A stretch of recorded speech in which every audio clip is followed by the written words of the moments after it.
नमस्कार, राज की बात लेकर हाजिर हूं मैं राज ठाकुर आपके साथ। आज बात होगी हरियाणा के बजट सत्र की, जिसका आगाज हो चुका है। तमाम सवालों के जवाब आपको अगले आधे घंटे में देने की कोशिश करेंगे। पहला और अहम सवाल ये कि हरियाणा के बजट सत्र के दौरान क्या कुछ खास हुआ, पहले दिन किन मुद्दों पर सदन में हंगामा देखने को मिला, राज्यपाल के अभिभाषण की अहम बातें क्या रही, नेता प्रतिपक्ष भूपेंद्र सिंह हुड्डा और मुख्यमंत्री मनोहर लाल के बीच किस बात पर नोकझोंक देखने को मिली, संसदीय कार्य मंत्री कंवरपाल गुर्जर ने प्रेस कॉन्फ्रेंस में क्या कहा, हरियाणा विधानसभा के बजट सत्र का पूरा शेड्यूल क्या है यह भी आपको बताएंगे। हरियाणा के पिछले बजट में क्या खास था उस पर भी एक नजर होगी। जब तक आरोप साबित नहीं हो जाते, तब तक कोई भी कोई इस्तीफा लेने का मकसद नहीं है, कोई भी आरोपी करार नहीं दिया जा सकता।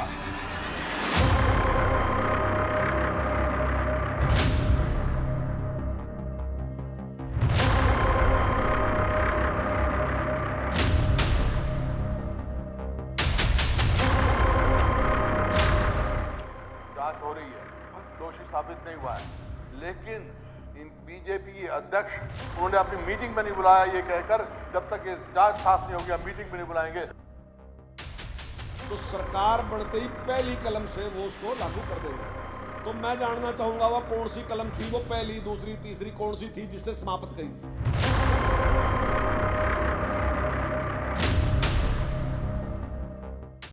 सवालों के बाद रुख करते हैं बजट सत्र का। हरियाणा विधानसभा के बजट सत्र का आगाज हो चुका है। सदन की कार्यवाही का पहला दिन काफी हंगामेदार रहा। राज्यपाल के अभिभाषण के साथ सदन की कार्यवाही शुरू हुई। इस दौरान सरकार की उपलब्धियों को गिनवाया गया, जिसके बाद शुरू हुआ मंत्री संदीप सिंह पर विपक्ष का हंगामा।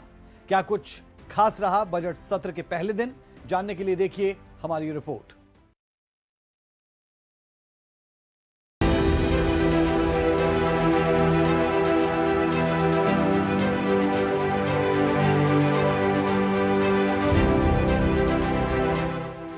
हरियाणा विधानसभा का बजट सत्र 20 फरवरी को काफी हंगामेदार रहा। हरियाणा के राज्यपाल बंडारू दत्तात्रेय के अभिभाषण के साथ ही बजट सत्र शुरू हो गया। उन्होंने सरकार की उपलब्धियां गिनवाई। सत्र के पहले दिन सदन में संदीप सिंह का मामला जोर शोर से गूंजा। गवर्नर का अभिभाषण खत्म होते ही विपक्ष ने संदीप का इस्तीफा मांगा। बता दें कि मंत्री पर जूनियर महिला कोच से छेड़छाड़ का आरोप लगा है। विपक्ष का हंगामा देख मनोहर लाल सीट से खड़े हो गए। उन्होंने कहा कि जब तक आरोप साबित नहीं होते इस्तीफा नहीं लेंगे। कांग्रेस विधायकों के लगातार विरोध पर स्पीकर ज्ञानचंद गुप्ता गुस्सा हो गए। इसके बाद कांग्रेस विधायकों ने वॉकआउट कर दिया।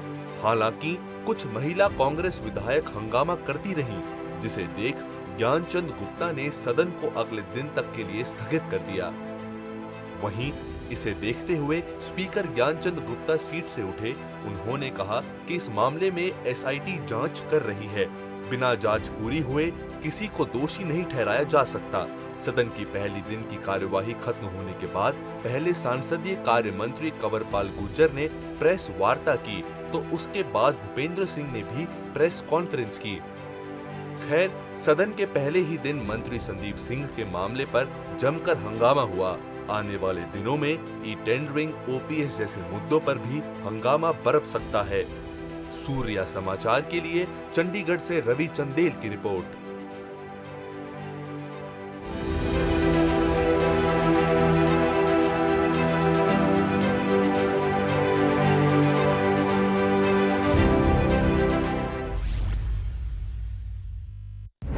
तो हरियाणा बजट सत्र की शुरुआत हो चुकी है। सबसे पहले राज्यपाल बंडारू दत्तात्रेय ने आगे आने वाले साल के लिए सरकार की तरफ से तैयार किए गए रोड मैप की भी रूपरेखा पेश की। राज्यपाल ने सरकार के कामकाज की सराहना करते हुए कहा कि सरकार की योजनाओं से समाज के सभी वर्गों को लाभ पहुंच रहा है। क्या है राज्यपाल के अभिभाषण की अहम बातें, जानने के लिए देखिए हमारी रिपोर्ट।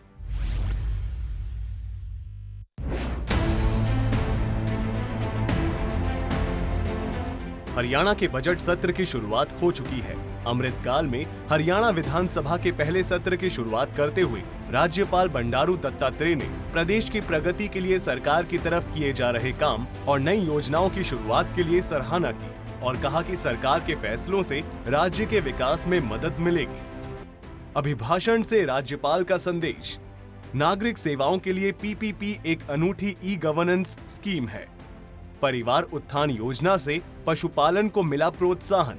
सभी पात्र लोगों को सरकारी योजनाओं का मिले लाभ। पंचायतों को आत्मनिर्भर बनाने की दिशा में बढ़ाया कदम। प्रदेश में भ्रष्टाचार के खिलाफ जीरो टॉलरेंस नीति। सरकार युवाओं को रोजगार के अवसर दे रही है। जीएसटी कलेक्शन में देश में 6ठे स्थान पर हरियाणा। राष्ट्रपति निशान से सम्मानित होने वाला हरियाणा 10वां राज्य बना। 2030 तक 30% इलेक्ट्रिक वाहनों की बिक्री का लक्ष्य है। एंड टू एंड इकोसिस्टम के निर्माण पर रहेगा फोकस। जल्द पूरे राज्य में शुरू की जाएंगी 5G सेवाएं। 100 करोड़ से ज्यादा की परियोजनाओं के लिए निगरानी प्रकोष्ठ। प्रदेश में चल रही जनहितकारी नीतियों के लिए सरकार की पीठ थपथपाने के साथ ही राज्यपाल ने केंद्र सरकार की तरफ से निर्धारित किए गए लक्ष्यों की पूर्ति के लिए प्रदेश की तरफ से ज्यादा योगदान करने का आह्वान किया, ताकि देश की अर्थव्यवस्था को मजबूती मिल सके और इंडिया एट 100 में हरियाणा अपनी सार्थक भूमिका अदा कर सके। चालू वित्त वर्ष के पहले 10 महीनों से दौरान नेट SGST संग्रह पिछले वित्त वर्ष की इसी अवधि की तुलना में 26.53% अधिक है। सभी क्षेत्रों के लिए विशिष्ट नीतियों के माध्यम से सुशासन सुनिश्चित किया है। मेरी सरकार ने प्रत्येक हरियाणवी का कल्याण सुनिश्चित किया है और राज्य को उद्योग, शिक्षा, खेल, स्वास्थ्य, कौशल विकास और पर्यटन के हब के रूप में स्थापित करके हमेशा अपने लोगों के सामाजिक आर्थिक कल्याण के लिए समर्पित रहेगी। हरियाणा भारत को $5 ट्रिलियन की अर्थव्यवस्था बनाने के राष्ट्रीय प्रयास में महत्वपूर्ण भूमिका निभाने तथा योगदान करने के लिए तैयार है। राज्यपाल के अभिभाषण में प्रदेश की वो तस्वीर दिखाई दी जो बीते 8 सालों में मनोहर सरकार के प्रयासों से उभरी है। वहीं अब लोगों को 23 जनवरी की तारीख का इंतजार है, जब मुख्यमंत्री मनोहर लाल बतौर वित्त मंत्री प्रदेश की जनता के लिए बजट पेश करेंगे और हर वर्ग के लिए निर्धारित की मदों को सदन के पटल पर रखेंगे। सूर्या समाचार के लिए चंडीगढ़ से रवि चंदेल की रिपोर्ट।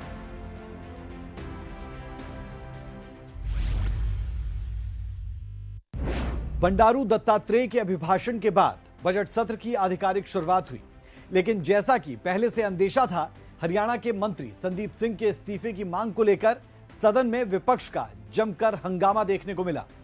वहीं दूसरी ओर सूबे के मुखिया मनोहर लाल ने दो टूक कह दिया कि आरोप साबित होने तक संदीप सिंह का इस्तीफा नहीं लिया जाएगा। हमारी अगली रिपोर्ट में देखिए, मुख्यमंत्री मनोहर लाल और नेता प्रतिपक्ष भूपेंद्र सिंह हुड्डा के बीच हुई तीखी नोकझोंक।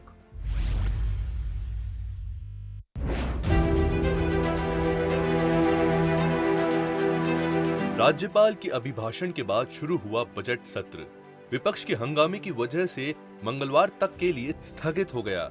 सदन में भूपेंद्र सिंह हुड्डा ने खेल मंत्री संदीप सिंह के इस्तीफे की मांग उठाई, जिस पर सूबे के मुखिया मनोहर लाल ने दो टूक शब्दों में कह दिया कि किसी पर महज आरोप लगाने से कोई दोषी करार नहीं हो जाता। जब तक आरोप साबित नहीं हो जाते, तब तक कोई इस्तीफा लेने का मकसद नहीं है। कोई भी आरोपी करार नहीं दिया जा सकता। SIT गठित की गई है, SIT की रिपोर्ट आएगी, जो रिपोर्ट आएगी उसके मुताबिक कार्रवाई करेंगे। महोदय मेरी बात सुनिए आप, ये ठीक है, जांच हो रही है, दोषी साबित नहीं हुआ है, लेकिन इन बीजेपी के अध्यक्ष उन्होंने अपनी मीटिंग में नहीं बुलाया ये कहकर जब तक ये जांच साफ नहीं होगी हम मीटिंग में नहीं बुलाएंगे। तो मेरा मुख्यमंत्री से आप अनुरोध है, या तो अपनी इच्छा अनुसार इस्तीफा दे दें या इस्तीफा दे लें। देखिए ये जो है कि किसी के ऊपर आरोप लगने के बाद उसको आरोपित करार दे देना, FIR तो होती है, बहुत सारी FIR हुई है, बहुत सारी FIR हुई है, बहुत सारे काम, जो बहुत सारी इंक्वायरी चल रही है, बहुत सारे लोग इस्तीफा लेंगे, क्या वो देगा कि नहीं देगा, एक ही जवाब। नहीं लेंगे इस्तीफा नहीं लेंगे, परेशान की बात है, नहीं लेंगे इस्तीफा जब तक आरोप साबित नहीं हो जाते। सदन में विपक्ष की ओर से हंगामे की स्क्रिप्ट पहले ही लिखी जा चुकी थी। सत्र से पहले भूपेंद्र सिंह हुड्डा के नेतृत्व में विधायकों की बैठक हुई थी, जिसमें सरकार को घेरने की रणनीति तैयार की गई थी। वहीं सत्ता पक्ष भी अपनी ओर से विपक्ष के हर हमले का जवाब देने को तैयार है, जिसके लिए सूबे के मुखिया मनोहर लाल के नेतृत्व में बीजेपी और जेजेपी विधायकों की बैठक हुई थी, जिसमें विपक्ष के सभी सवालों का माकूल जवाब देने की रणनीति तैयार हुई थी। बता दें कि इस बार का बजट सरकार और विपक्ष दोनों के लिए अहम है, क्योंकि साल 2024 में लोकसभा और विधानसभा दोनों चुनाव हैं और अब सबकी निगाहें 23 तारीख को पेश होने वाली बजट पर है। चंडीगढ़ से सूर्या समाचार के लिए रवि चंदेल की रिपोर्ट। जब तक आरोप साबित नहीं हो जाते, तब तक कोई इस्तीफा लेने का मकसद नहीं है। कोई भी आरोपी करार नहीं दिया जा सकता। जब तक आरोप साबित नहीं हो जाते, कोई भी आरोपी करार नहीं दिया जा सकता।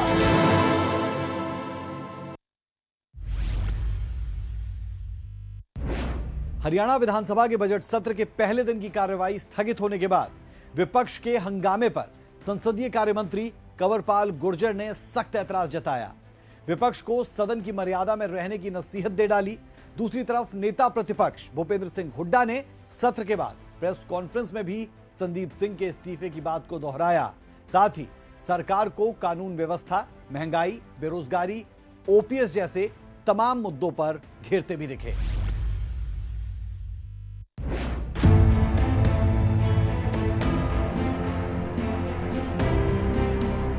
तो सरकार बनते ही पहली कलम से वो उसको लागू कर देगी। तो मैं जानना चाहूंगा वह कौन सी कलम थी, वो पहली, दूसरी, तीसरी कौन सी थी जिससे समाप्त गई थी? हमने समाप्त नहीं की, इन्हीं की सरकार ने इसको समाप्त किया था। कई बार फैसले लिए जाते हैं, वो वापस भी किए जाते हैं। हमने कहा भी अब सरकार, कांग्रेस की सरकार बनते पहला फैसला हम ये करेंगे, ओपीएस लागू करेंगे। हरियाणा विधानसभा के बजट सत्र के पहले दिन की कार्यवाही स्थगित होने के बाद विपक्ष के हंगामे पर सदस्य कार्य मंत्री कंवरपाल गुर्जर ने कड़ी प्रतिक्रिया दी। उन्होंने कहा कि इस मामले की जांच जारी है, विपक्ष को सदन की मर्यादा का ख्याल रखना चाहिए। देख भी लिया कि जिस प्रकार से माननीय अध्यक्ष महोदय का व्यवहार था, माननीय अध्यक्ष महोदय ने, हालांकि उन्होंने पूरा प्रयास किया कि उनको नेम कर दें, उनका पूरा प्रयास था कि उनको हाउस से बाहर कर दें, लेकिन हमने इस प्रकार का कुछ नहीं किया और हमने निश्चित तौर से उनको वहीं अपनी बात कहने के लिए हमने वहीं रखा। आप पूरी तरीके से देखिए, विपक्ष कोई बात रख नहीं सका। मैं समझता हूं जो बात उन्होंने जिस प्रकार से रखी, बाहर कोई कुछ भी करे, लेकिन हाउस में इस प्रकार की बात रखना, कोई नियमों का हवाला देकर उन्हें बात रखनी चाहिए थी। जिस प्रकार से उन्हें आज का डिस्टर्बेंस करी, वो सही नहीं थी। कंवरपाल गुर्जर ने आगे ओपीएस को लेकर कहा कि जो आज कांग्रेस बयान दे रही है, ये वही कांग्रेस है जिसने ओपीएस को हटाया था। अब वह किस आधार पर ओपीएस को लागू करेंगे? तो सरकार बनते ही पहली कलम से वो उसको लागू कर देंगे। तो मैं जानना चाहूंगा वह कौन सी कलम थी, वो पहली, दूसरी, तीसरी कौन सी थी जिससे समाप्त गई थी? हमने समाप्त नहीं की, इन्हीं की सरकार ने इसको समाप्त किया था। इन्हीं की जो माननीय प्रधानमंत्री थे, जिनको ये मान्यता है कि दुनिया के जो इकोनॉमिक्स के बड़े ज्ञाता हैं, उन्होंने कहा कि स्कीम को चालू नहीं रखा जा सकता, ये देश के हित में नहीं है और देश की आर्थिक स्थिति खराब हो जाएगी। उनके ही सहयोगी जो सलाहकार हैं मोंटेक सिंह अहलूवालिया, अभी 10 दिन पहले उन्होंने बयान दिया कि इसको लागू नहीं किया जा सकता। ये सारी बात यही कह रहे, लेकिन आज क्या है कि कांग्रेस को लग रहा कि ये अंतिम बार है उनके लिए, यही मौका है, अब की बार नहीं तो फिर कभी नहीं। तो उन्होंने जहां भी कोई आंदोलन, आप देख रहे कहीं भी किसी बात पे भी आंदोलन है तो कांग्रेस तुरंत जाएगा, उसको समर्थन कर रही कि हम भी आप ही के साथ हैं, पर हमें वोट दे दो, केवल और केवल वोट के लिए सारा होगा। वहीं मंत्री संदीप सिंह को लेकर सरकार की दलील चाहे जो भी हो, सत्र के पहले दिन नेता प्रतिपक्ष भूपेंद्र सिंह हुड्डा ने संदीप सिंह के इस्तीफे को लेकर सरकार को न सिर्फ सदन में घेरा, बल्कि बाहर भी नैतिकता के आधार पर इस्तीफे की मांग की। तो कहा जब लोगों की आवाज है, आप देख रहे हैं जगह जगह पंचायत हो रही है, उन्होंने कहा मेरे को ये नहीं, मैं इस बात में नहीं हूँ, मैं इस बात का हामी हूँ कि भाई मैं दोषी या निर्दोष की बात नहीं करता हूँ, लेकिन एक मंत्री हैं, उनके ऊपर एक सवाल उठा है, तो जब तक जांच नहीं होती उनको नैतिकता के तौर पे खुद इस्तीफा दे देना चाहिए या मुख्यमंत्री जी को मान लीजिए। और ये जब उनके पार्टी के अध्यक्ष धनखड़ साहब ने ये बयान आया उनका अब पता नहीं आप लोगों ने छापा, आपने छापा है? उन्हें क्या बयान छपा उनका क्या बयान छपा? उनका बयान छपा है, हम अपने संदीप सिंह को अपनी मीटिंग में नहीं बुलाएंगे जब तक जांच से क्लियर ना हो जाए। जांच से क्लियर हो जाए, नैतिक तौर पर इस्तीफा दे दें, उसके बाद अगर वो निर्दोष निकले तो उनको स्टेट क्यों बनाएं, कैबिनेट मिनिस्ट्री बना के रखें, डिप्टी चीफ मिनिस्टर बना दें, हमारे कोई इतराज नहीं। लेकिन जब तक जांच नहीं होती उस समय तक जो है उनको नैतिकता तौर पे इस्तीफा दे देना चाहिए, नहीं मुख्यमंत्री जी को मांग लेना चाहिए। यही नहीं, भूपेंद्र सिंह हुड्डा ने भिवानी कांड पर कहा, ये बड़ी शर्मनाक घटना है। ये दिखाता है कि प्रदेश में कानून व्यवस्था की क्या दुर्दशा है। देखिए, ये बड़ी शर्मनाक घटना है और ये साबित करता है कि ये सरकार की कानून व्यवस्था बिल्कुल चरमरा गई है और ऐसा प्रतीत होता हरियाणा में सरकार है ही नहीं, कानून व्यवस्था नाम की चीज़ नहीं है। उस घटना की पूरी जांच की जाए और दोषी को सजा दी जाए। ओपीएस को लेकर भूपेंद्र सिंह हुड्डा ने बड़ा ऐलान करते हुए कहा कि अब हम पहली कलम से ओपीएस को लागू करेंगे। ऐसा है, सफल है ये। ओल्ड पेंशन स्कीम राजस्थान में लागू कर दी गई है, छत्तीसगढ़ में लागू कर दी गई है, हिमाचल में कर दी है और पंजाब में कर दी गई है। वहाँ कैसे लागू होगी? नहीं, ये केंद्र में शुरू में किया अटल बिहारी जी की सरकार ने और फिर और स्टेटों ने अडॉप्ट किया। उस टाइम ये सोचा था, सलाह करी थी, शायद ये ठीक होगा, कर्मचारी के हित में, लेकिन तजर्बा ये हो गया कि ये कर्मचारी के हित में नहीं है, किसी के हित में। इसी वास्ते कई बार फैसले लिए जाते हैं, वो वापस भी किए जाते हैं। हमने कहा भी अब सरकार, कांग्रेस की सरकार बनते पहला फैसला हम ये करेंगे, ओपीएस लागू करेंगे। खैर, ये तो सदन का पहला ही दिन था जो हंगामे की भेंट चढ़ गया। आने वाले दिनों में भी बजट सत्र के हंगामेदार रहने के आसार हैं। सूर्य समाचार के लिए चंडीगढ़ से रवि चंदेल की रिपोर्ट।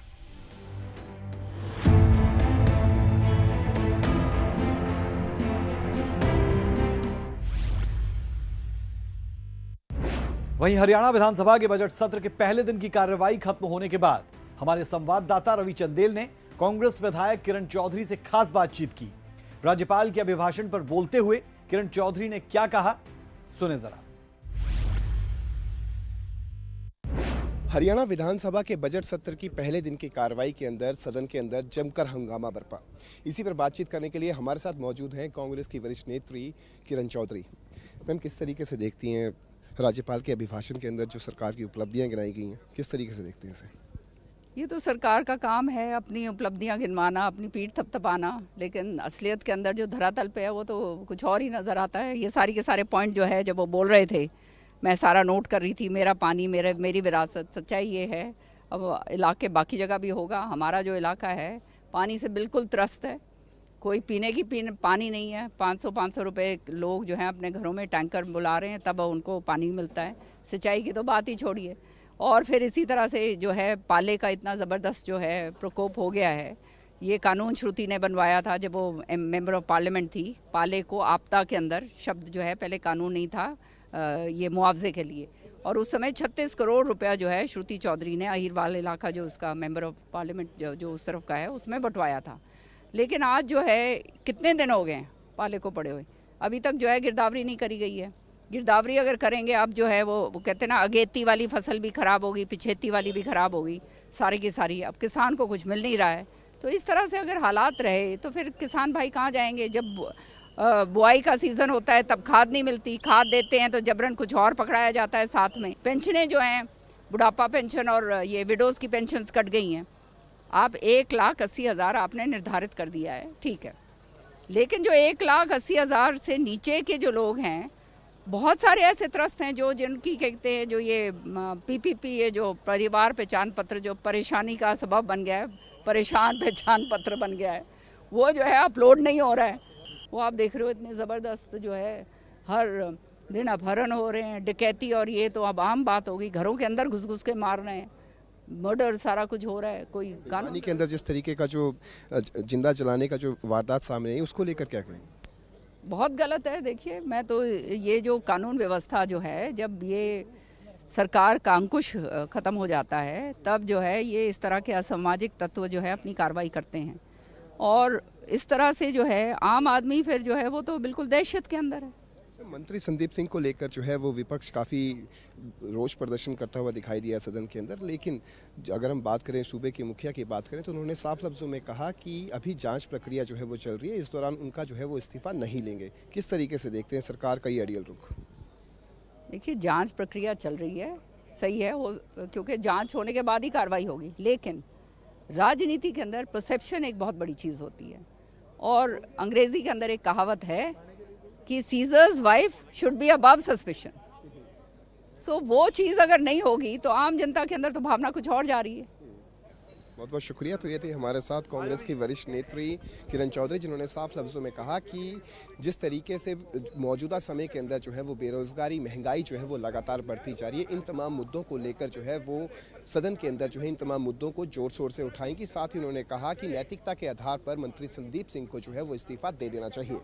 चंडीगढ़ से कैमरा पर्सन विशाल गुलाटी के साथ रवि चंदेल, सूर्य समाचार। केंद्रीय बजट के बाद अब हरियाणा सरकार अपना बजट पेश करेगी। हरियाणा विधानसभा का इस बार बजट सत्र 2 चरणों में हो रहा है। राज की बात यह कि सूबे के मुख्यमंत्री पहले ही इस ओर इशारा कर चुके हैं कि हरियाणा का इस बार का बजट केंद्रीय बजट की तर्ज पर होगा। क्या है बजट सत्र का आने वाले दिनों में पूरा शेड्यूल, जानने के लिए देखिए हमारी खास रिपोर्ट।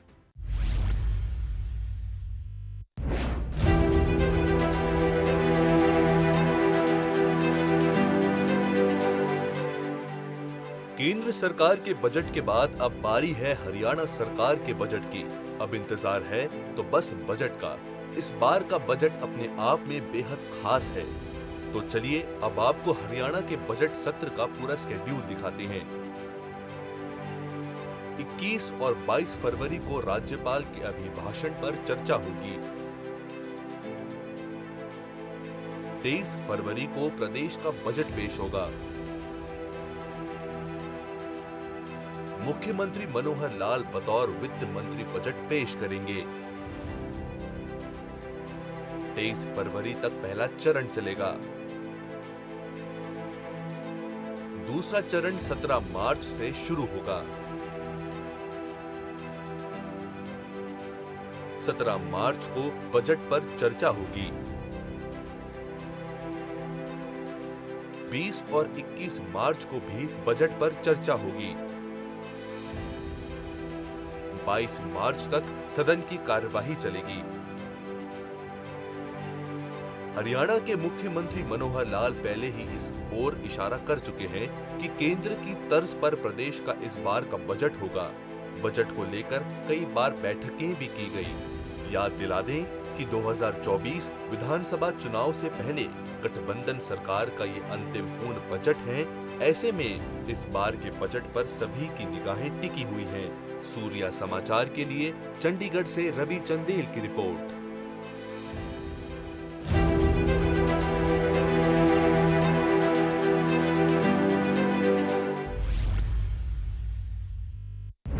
जब हम इस साल के बजट की बात कर रहे हैं तो एक नजर पिछले साल के बजट यानी बजट 2022-2023 पर डालना भी बेहद जरूरी हो जाता है। राज की बात यह कि हरियाणा का पिछला बजट कर मुक्त बजट था।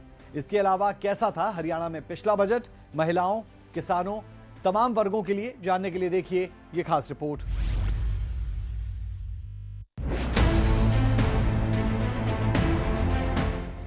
हरियाणा सरकार 23 फरवरी को अपना बजट पेश करने जा रही है।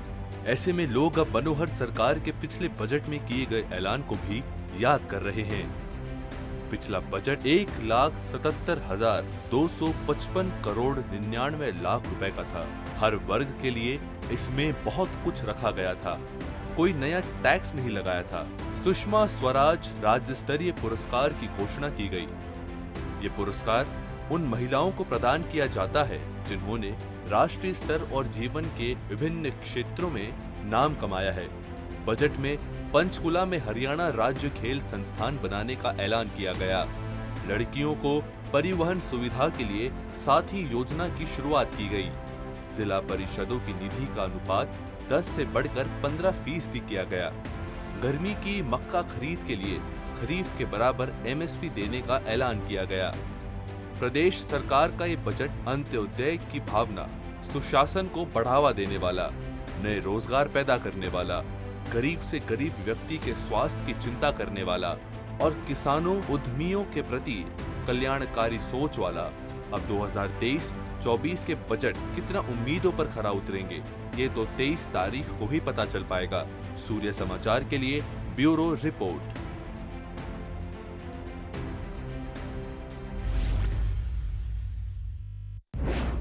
तो इस बार का हरियाणा का बजट कितना मनोहर होगा, ये तो 23 तारीख को ही पता चल पाएगा। फिलहाल के लिए राज की बात में इतना ही। कल फिर मिलेंगे एक और खबर के साथ, जिसके हर पहलू की बारीकियों तक जाकर आपके सामने रखेंगे राज की बात। इजाजत दें, नमस्कार।